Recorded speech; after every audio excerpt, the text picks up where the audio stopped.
this is Tawny with the Kinsman Free Public Library, and I thought I would finish our book tracker series that I started by showing you BookSloth.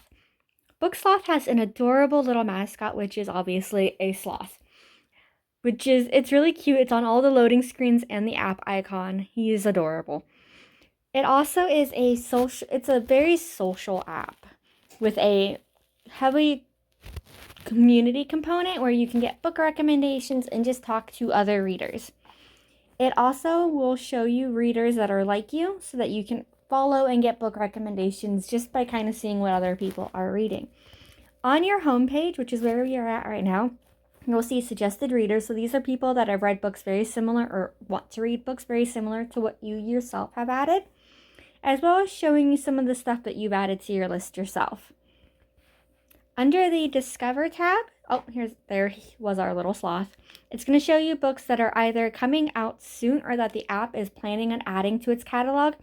The app itself is still fairly young compared to some others, so it doesn't have quite the extensive catalog that others will have, which I think is partially due to it might be an independent developer. I would have to double check, so don't quote me on that one. So it is just a very small operation, and it's nothing compared to like a Goodreads, which is owned by Amazon. It also gives you recommendations based on what you are reading and what you have read. It'll show you popular book clubs that are currently happening, best ofs, and curated lists for very different topics and social matters that you might be interested in checking out. In order to just add, now if you're on the homepage and you would like to add one of these, you can just hit this little plus sign and it'll pull up your list for you to choose which one you would like to add. Or as well as just saying, this book isn't a good recommendation for me, and it'll swap it out with something different. To search for specific books to add to your catalog, you're just going to hit that little magnifying glass at the top. And then search for the book, author, or user you would like. You can also just browse genres. So it'll show you your top genres. Mine are fantasy, sci-fi, horror, suspense, fiction, and graphic novels, as well as give you the option to browse all genres they have available on the app to just kind of look and see what other people are reading. So we're going to hop into young adult, and we're just going to find, The Girl Who Fell Beneath the Sea is actually on my to be read list. So I'm going to hit the plus sign and hit to be read, and it's just going to add it right away to my account to save it for later in case I forget what the book was called. So we're going to go back out all the way to our Discover page again. And then under Community,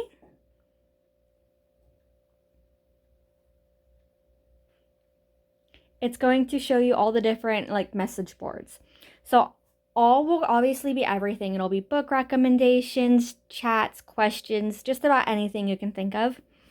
You can narrow it down by just hitting the tabs at the top. So if you just want book recommendations, this is just where people are saying, hey, you should check this out. I really loved it. Ask is where you can ask your own questions or ask for recommendations or stuff like that. And other is just more general conversation. So you can talk to people about just about anything, as well as just kind of hang out. Activity is the tab that's going to show you your reading progress, so how many books you've read, which gives you different achievements, as well as book challenges. If you get a little badge for each of these books that you have read or have added.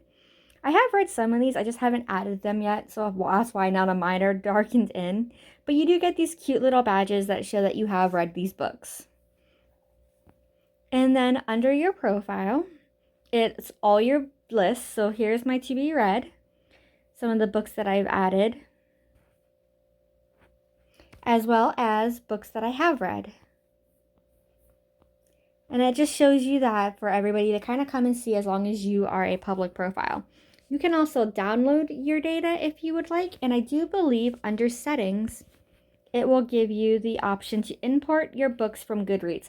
So if you wanted to get rid of Goodreads and then do only BookSloth, you can import your reading list from Goodreads if you would like, or you can import it so you don't have too much of an overlap if you start using one or the other, or using them together for various things. And so that is BookSloth. I hope you give it a shot. I think it's really cute. It's very easy and fun to use. Signing up was maybe 5 minutes total. It needs an email or your phone number and a password. Since it is app only, you do have to do it all on your smart device like we said earlier, but give it a shot. It can be a cute, handy thing to add to your current book tracking methods. Thanks for watching.